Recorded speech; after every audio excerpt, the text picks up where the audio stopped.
Are you tired of niche research? Spending hours and hours searching niches and just seeming to get no results? Well, then this is the show for you.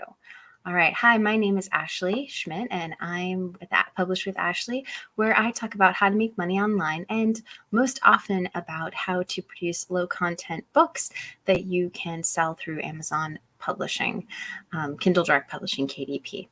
All right. So what we're going to talk about today is instead of, I know everyone says that there's niches or riches in the niches.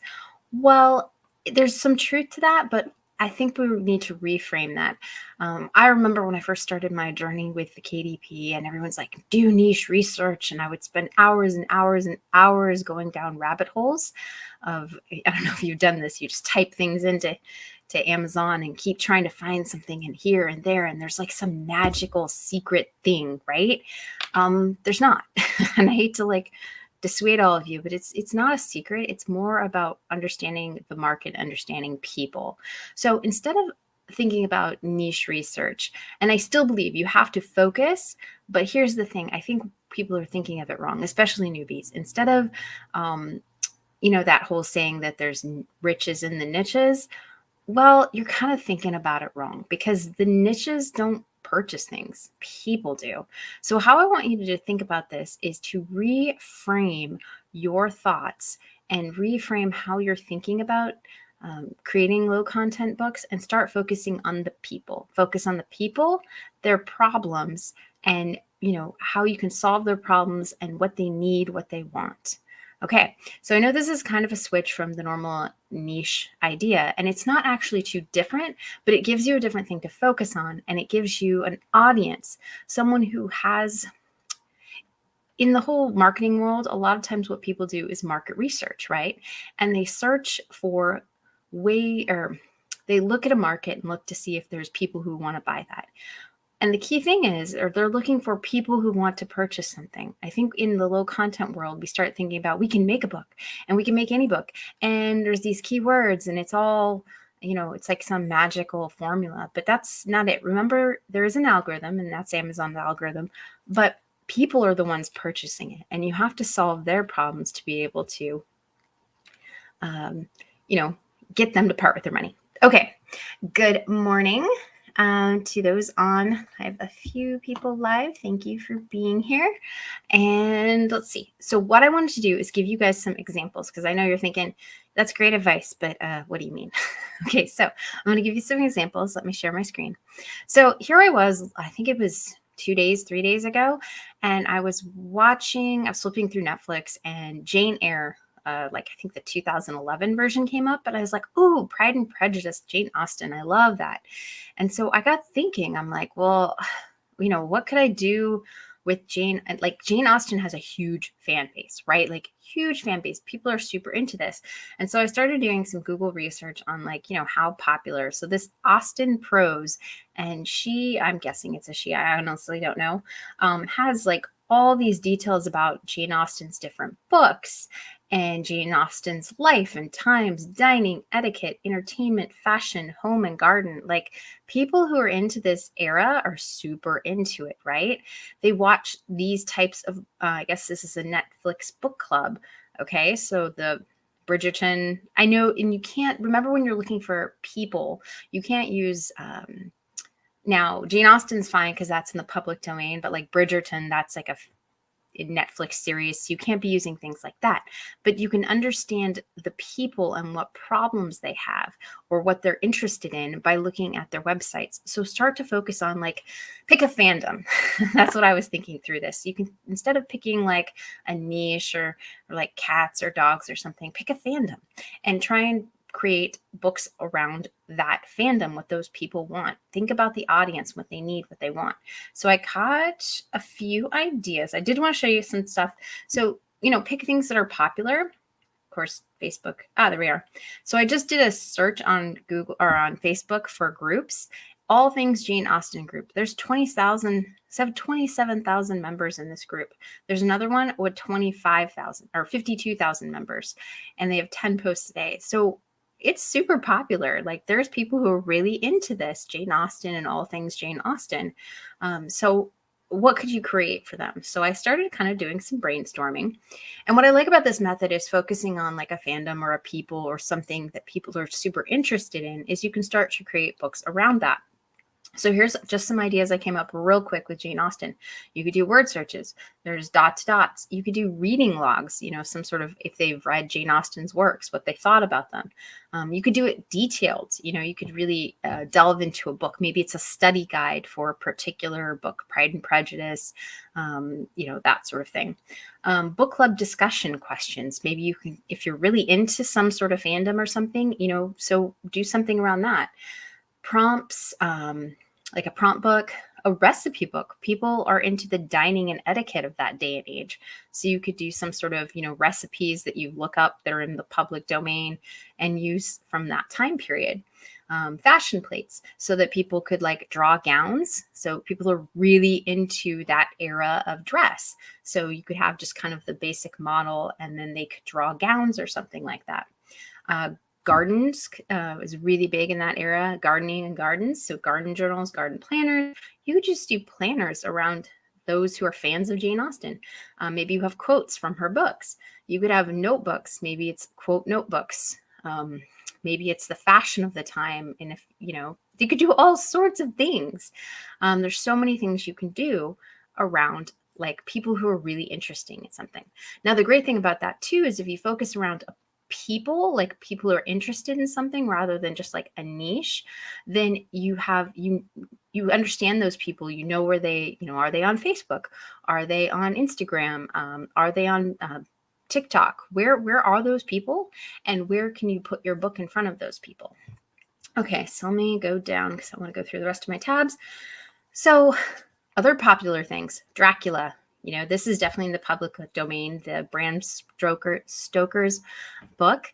So you could do all sorts of things with that. People are really into horror, and like horror is a big type thing. So you could focus on a specific, subset of horror and people who are interested in horror. There's people who love to dress up.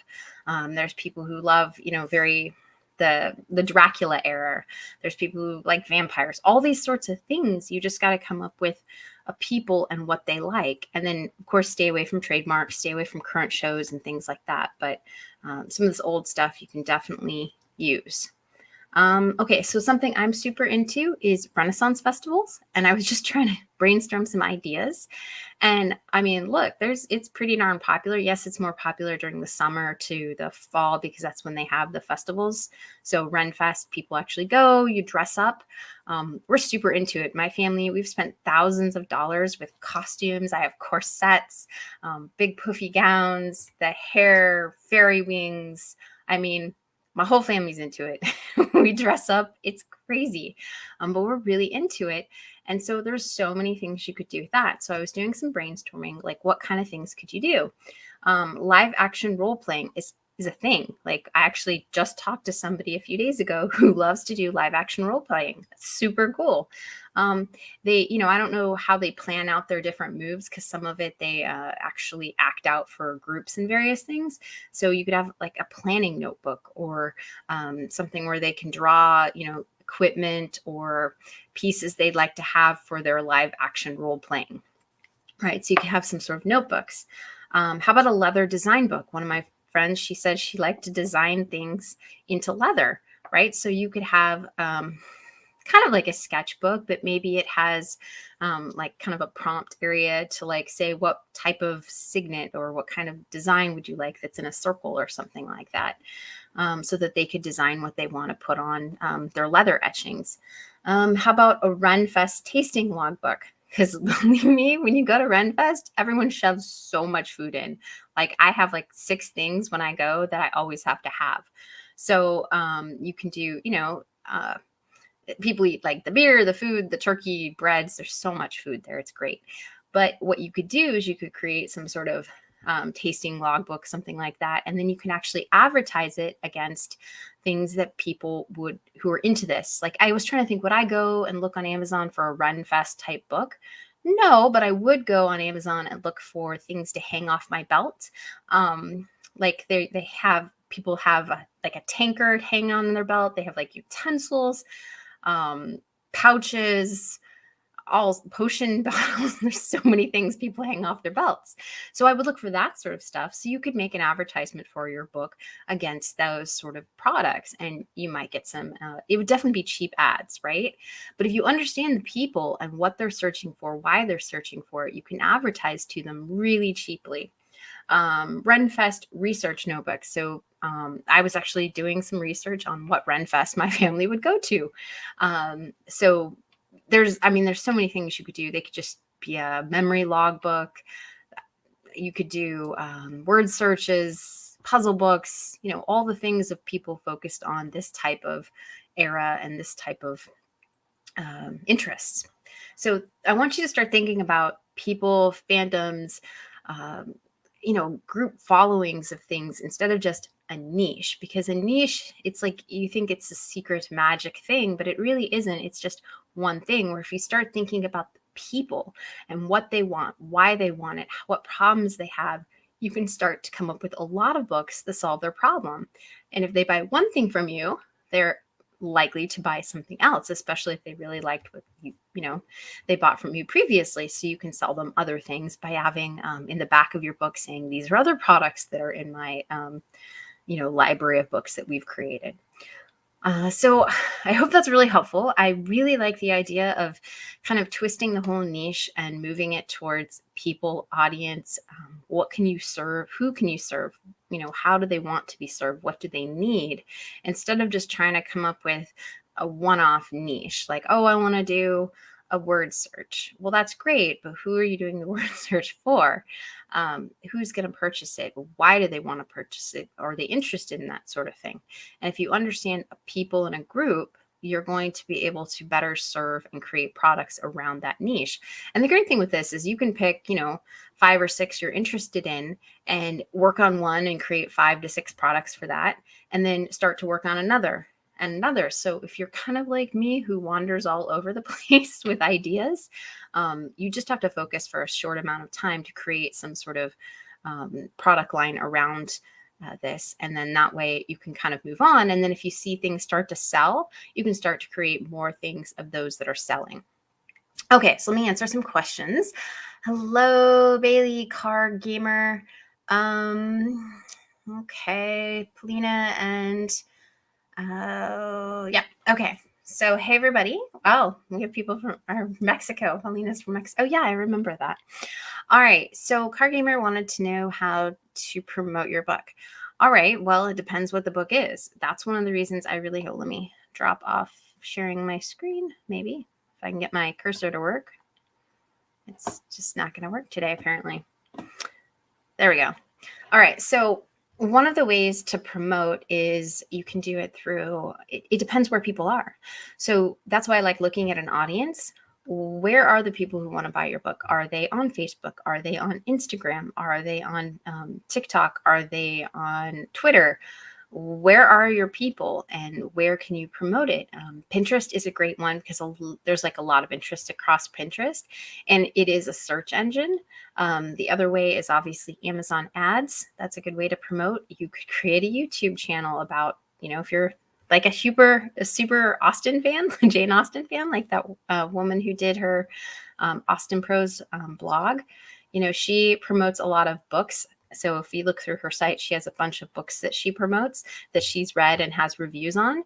So, she knows what her audience wants and then uses her love of reading Austen and books like that to promote to other people. I'm sure she has an Amazon affiliate site or something like that.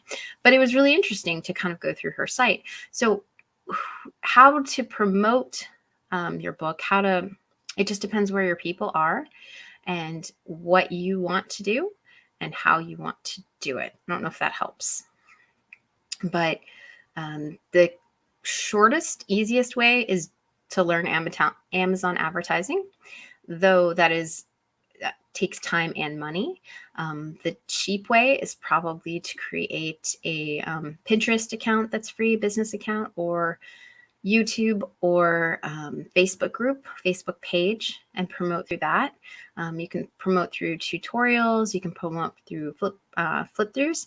I know a lot of people have actually been having success with Book Talk, where they flip through their book and then kind of do kind of just a flip through their book.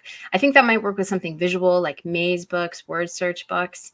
I know people who write fiction. I had a romance writer. She was doing book trailers on Book Talk, which is TikTok. And I guess Book Talk is like a subsection of TikTok.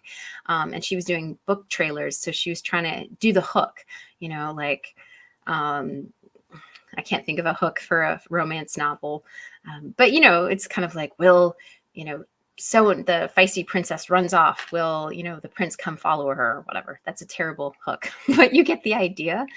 They were just doing short little spurts of like words on a screen and then kind of some B-grade video they purchased in the background. And that seemed to really work for them so they could get a lot of followers.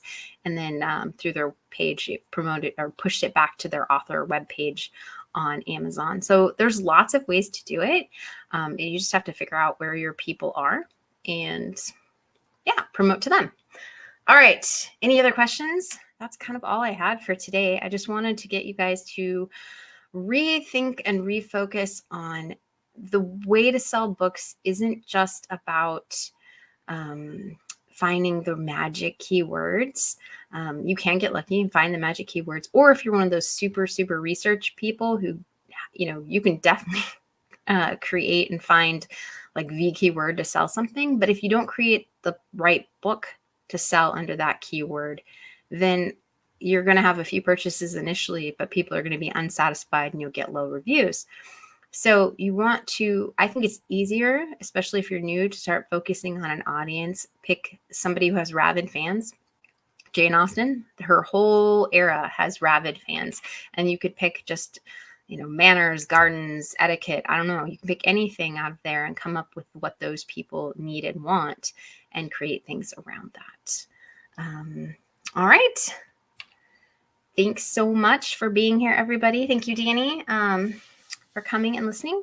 And I will see you. This is short today. I'll see you guys next week and live. So if you guys have questions, please leave questions or comments or whatever in the show notes. I would love to answer any questions you guys have about low content books and helping you guys become better. All right. Thanks so much. Bye.